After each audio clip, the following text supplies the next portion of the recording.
Okay friends, the first thing we have to do to get started on our job is to safely raise and support the rear of the truck so the wheel's off the ground. After that, remove all of your lug nuts and then remove the wheel.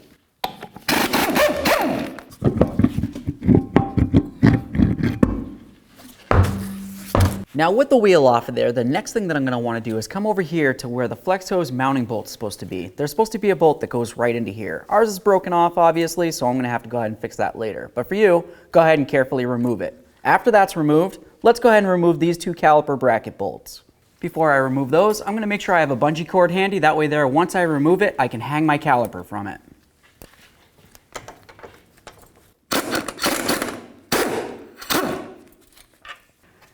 Let's start that back in just a couple threads here and remove the lower one.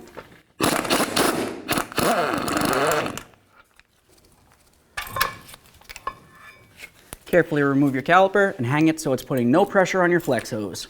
Next, you're going to remove your brake rotor. If it's stuck on here, you can carefully spray some penetrant along the stud area and give it a couple loving bonks along this area. Now the next thing you're going to want to do is make sure that you have a collection bucket underneath this area. We're going to remove these bolts and there's always the possibility that gear oil is going to come out.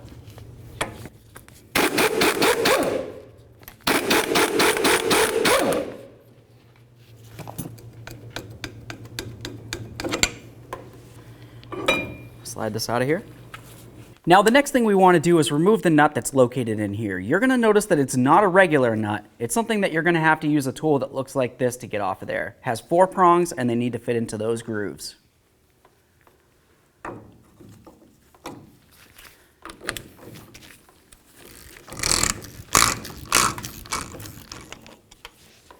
Take this out, set it aside.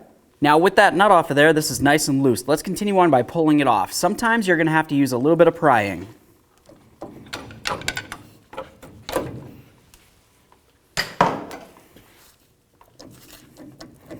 As you remove this, be careful not to drop your forward bearing. Let's get the rest of the seal off of here. All this area that's stuck on the axle is part of the original seal.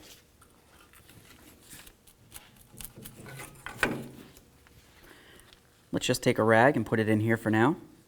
The next thing I want to do is take some light sandpaper and come along this area here. Any places that you can feel that are raised, you want to make sure that they're cleaned off. This is where the seal is going to ride and it needs to be clean. Now on the back side of this, we want to get ready to remove this seal along here. Typically what you would want to do is get right underneath it and then try to pry it off. But obviously it's going to want to wobble around on you. If you don't have a vise, then just go ahead and take it like this. We're going to come along this edge between the actual hub itself and the seal, give it a couple bonks and try to break it free.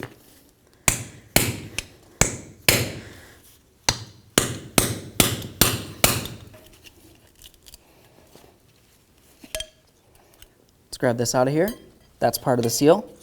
Now you can remove the bearing, clean down your bearings, and clean out the entire inside area here. Now that we have this all cleaned up, let's continue on to getting ready to install our inside bearing. That's the one that's going to be closest to the backing plate. To do that, you want to just apply a little bit of the differential gear oil to the actual bearing and then work it around. Once you have it on there, go ahead and slide it in here. Then we'll grab our seal and install that. Now it's going to be time to install the seal. Look along the back side. Right along here, there's a little spring. You want to add a little bit of petroleum jelly to that area just to help ensure that the spring stays in there. After that, set it down so it's flat going into the hub assembly here. I'm going to use a flat piece of wood over it and then I'm going to hammer this down. Now let's get this on the truck. I'm just going to put it on approximately halfway like this so it exposes this inside groove right along here. Let's apply some of that gear oil. I'm just going to try to fill up that channel. After that, we'll carefully slide this on. Now let's coat the outside bearing and put that on there as well.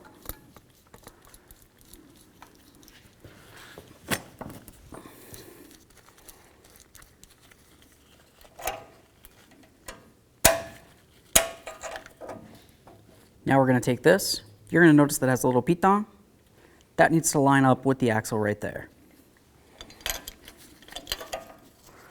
Start it in.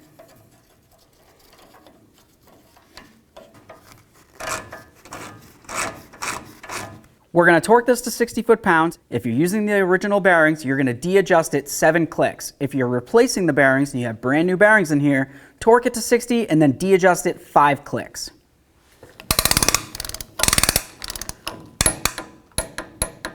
Now I'm going to take this back 7 clicks.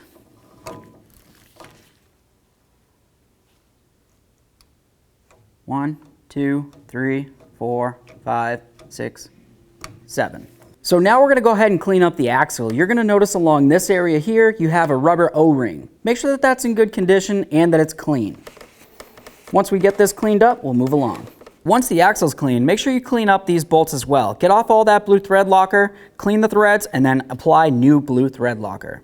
With all the bolt threads cleaned up and some blue thread locker, we're going to come back over to the truck. We'll clean up this area along here. Make sure we don't have any gear oil inside of these holes.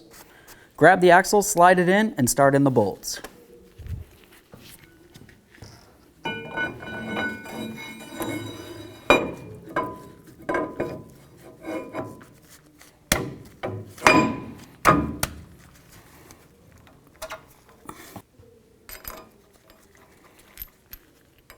Now it's going to be time to go ahead and put the rotor on, but before I do that, I wanted to show you about adjusting this. You're going to use a spoon, or you can use a screwdriver, come right through the backside here, and then you're just going to go like that up against the star wheel that's located behind here. Now if you haven't already, make sure you clean up the mating surface on this hub area and on the backside of your rotor. After that, let's continue on to adding some copper never-sees. Now let's take our rotor, slide it over this. Now we're going to take our 2 caliper bolts, make sure the threads are clean, and add a little bit of red thread locker. After that, grab your caliper, slide it over here, we'll snug them up, and then torque the bolts to 150 foot-pounds.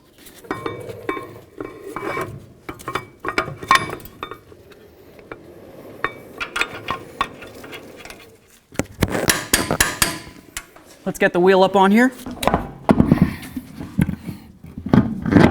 Start all of your lug nuts, we'll snug them up, and then we'll torque them to 165 foot-pounds.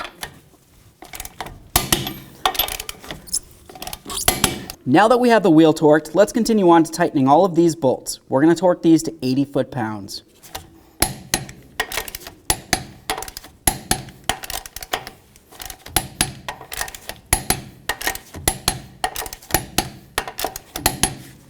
Torqued. Now you're going to want to come over to your fill plug for your differential. Go ahead and remove that and check your fluid level. If you don't have any fluid that comes trickling out of here, you need to add some of your manufacturer specified fluid.